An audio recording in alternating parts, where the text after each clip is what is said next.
দিয়েছি। আমরা আপনার কাছে কোনো অনুরোধ করছি না, আমরা কোনো দাবি করছি না, আমরা আমাদের সিদ্ধান্ত জানিয়ে দিচ্ছি, আওয়ামী লীগকে নিষিদ্ধ করতে হবে। যদি কিন্তু কোনো অথবা নেই, আওয়ামী লীগকে অনতিবিলম্বে নিষিদ্ধ করতে হবে। এই গণহত্যাকারী আওয়ামী লীগকে নিষিদ্ধ করতে হবে। ইনকিলাব জিন্দাবাদ। ওই 3 তারিখে ঠিক এমন সূর্যাস্তের সময় শহীদ মিনারের ওই উন্মুক্ত প্রান্তে দাঁড়িয়ে আমরা বাংলাদেশের ছাত্র জনতা একসাথে ঐক্যবদ্ধভাবে হাত উঁচু করে রায় দিয়েছিলাম।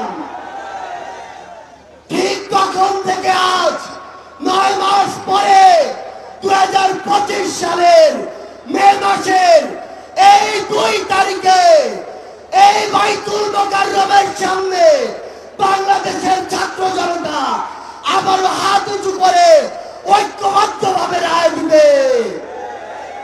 আমরা সেদিন এক হাত তুলে এক আঙুল তুলে এক দফা ঘোষণা করেছিলাম। আজকে আমরা এখানে ঐক্যবদ্ধ মুষ্টিবদ্ধ হাত উঁচু করব।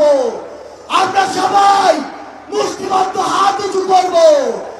এই আওয়ামী লীগ পিলখানা হত্যাকাণ্ড ঘটিয়েছে কিনা, এই আওয়ামী লীগ শাপলা হত্যাকাণ্ড ঘটিয়েছে কিনা, এই আওয়ামী লীগ জুলাই গণহত্যা ঘটিয়েছে কিনা, এই আওয়ামী লীগ ১,৫০০-এর অধিক ভাইকে শহীদ করেছে কিনা। তাহলে এই আওয়ামী লীগ খুনিদের দল কিনা? খুনিরা কি এই বাংলাদেশে রাজনীতি করতে পারবে? সন্ত্রাসীরা কি এই বাংলাদেশে রাজনীতি করতে পারবে? আমরা এই বাংলাদেশে খুনি সন্ত্রাসী আওয়ামী লীগের নিষিদ্ধ চাই কিনা? আমরা খুনি হাসিনার ফাঁসি চাই কিনা? সবাই একসাথে আজকে বাইতুল মোকাররমের এখানে স্লোগান দিতে হবে, action action, direct action, Awami লীগের বিরুদ্ধে, ডাইরেক্ট অ্যাকশন, খুনিদের বিরুদ্ধে, ডাইরেক্ট অ্যাকশন, সন্ত্রাসীদের বিরুদ্ধে, ডাইরেক্ট অ্যাকশন, ফাঁসি ফাঁসি ফাঁসি চাই, ফাঁসি চাই, খুনি হাসিনার ফাঁসি চাই, ফাঁসি ফাঁসি ফাঁসি চাই, ফাঁসি ফাঁসি ফাঁসি চাই, খুনি হাসিনার ফাঁসি চাই, খুনি হাসিনার ফাঁসি চাই। ফাঁসি ফাঁসি ফাঁসি চাই, অ্যাকশন অ্যাকশন, ডাইরেক্ট অ্যাকশন, এনসিবির অ্যাকশন, ডাইরেক্ট অ্যাকশন, এনসিবির অ্যাকশন, ডাইরেক্ট অ্যাকশন, ছাত্র জনতার অ্যাকশন। ডাইরেক্ট অ্যাকশন, সবাই একসাথে বলতে হবে, ইনকিলাব ইনকিলাব, জিন্দাবাদ জিন্দাবাদ, ইনকিলাব ইনকিলাব, জিন্দাবাদ জিন্দাবাদ, দিল্লি না ঢাকা, ঢাকা ঢাকা, দিল্লি না ঢাকা, ঢাকা ঢাকা, ক্ষমতা না জনতা, জনতা জনতা, আপোষ না সংগ্রাম, সংগ্রাম সংগ্রাম, দালালি না রাজপথ, রাজপথ রাজপথ, দিয়েছি তো রক্ত, আরো দেব রক্ত, আরো দেব রক্ত, দিয়েছি তো রক্ত, রক্তের বন্যায় ভেসে যাবে অন্যায়, ভেসে যাবে অন্যায়। রক্তের বন্যায়, আবু সাইদ মুক্ত, শেষ হয়নি যুদ্ধ, শেষ হয়নি যুদ্ধ, আবু সাইদ মুক্ত, সাইদ ওয়াসিম মুক্ত, শেষ হয়নি যুদ্ধ, শেষ হয়নি যুদ্ধ। আমাদের যুদ্ধ এখনো শেষ হয়নি। আমাদের এই লড়াই, এই যুদ্ধ ততদিন চলবে যতদিন না এই বাংলাদেশের মাটি থেকে খুনি সন্ত্রাসী আওয়ামী লীগ নিশ্চিহ্ন না হচ্ছে। ইনকিলাব জিন্দাবাদ। সংগ্রামী মুখ্য সমন্বয়ক এবং কেন্দ্রীয় নেতৃবৃন্দ সহ ঢাকা মহানগর এবং আশপাশ থেকে আগত বিভিন্ন পর্যায়ের নেতাকর্মীবৃন্দ সবাইকে জাতীয় নাগরিক পার্টির পক্ষ থেকে জানাই সংগ্রামী শুভেচ্ছা এবং সালাম। বন্ধুগণ, আজকে জুলাই গণ অভ্যুত্থানের এই 9 মাস পরেও আওয়ামী লীগ নিষিদ্ধের দাবিতে, আওয়ামী লীগের নিবন্ধন বাতিলের দাবিতে আমাদেরকে রাজপথে নেমে আসতে হচ্ছে, আমাদেরকে রাজপথে কথা বলতে হচ্ছে। এটা আমাদের সামষ্টিক ব্যর্থতা বলে আমরা মনে করি। আমরা জুলাই গণঅভ্যুত্থানের প্রেক্ষিতে যে অন্তর্বর্তী সরকার গঠনে অংশ নিয়েছিলাম, সেই সরকারের কাছে আমাদের অন্যতম দাবি ছিল, জাতির কাছে আমাদের অন্যতম প্রতিশ্রুতি ছিল, জুলাই গণঅভ্যুত্থান সহ যে বিগত 16 বছরের যে ফ্যাসিজম, স্বৈরাচার তৈরি হয়েছিল বাংলাদেশে, তার বিচার নিশ্চিত করা। বিচার এবং সংস্কারের জন্যই মানুষ রাজপথে নেমে এসেছিল। বন্ধুগণ, একটু পেছন থেকে ইতিহাসটা বলতে চাই। বাংলাদেশের জনগণ এই 24-এ প্রথমবার রাজপথে নেমে আসেনি, রক্ত দেয়নি, আত্মত্যাগ করেনি।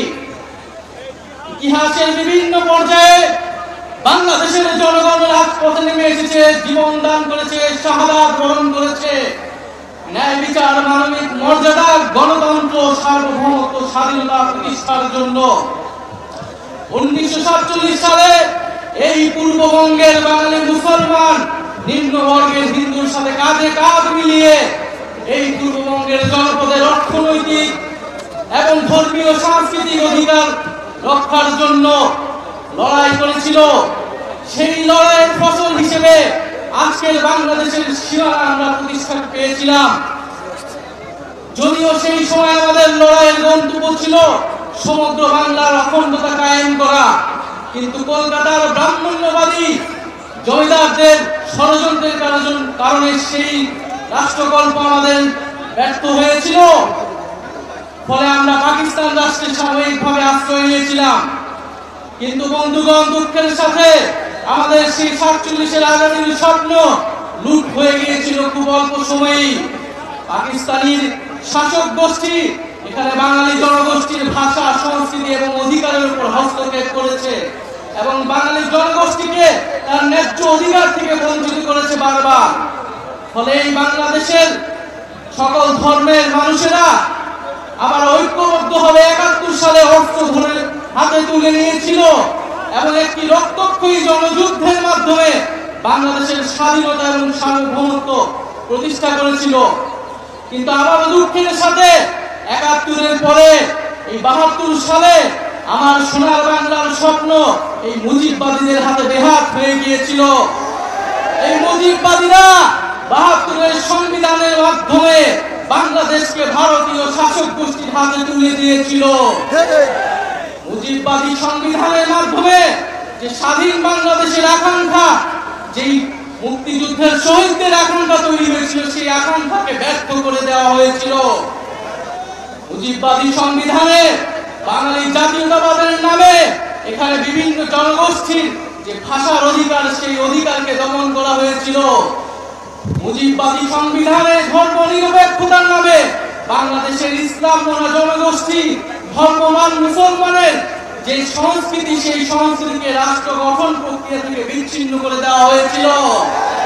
এখানে সমাজতন্ত্রের নামে যে পুঁজির স্বাধীন বিকাশ, সেই বিকাশকে ব্যর্থ করা হয়েছিল এবং অর্থনীতিকে লক্ষ্মী বাহিনীদের লুটেরা লক্ষ্মী বাহিনীদের হাতে তুলে দেওয়া হয়েছিল এবং গণতন্ত্রের নামে বাকশাল কায়েম করা ছিল।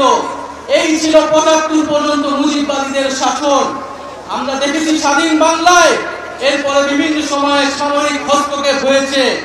এক পর্যায়ে বাংলাদেশের জনগণ 90 সালে আবারও রাজপথে নেমে একটি গণঅভ্যুত্থান তৈরি করেছিল। সেই গণঅভ্যুত্থানের পরে স্বৈরতন্ত্রের পতন ঘটেছিল।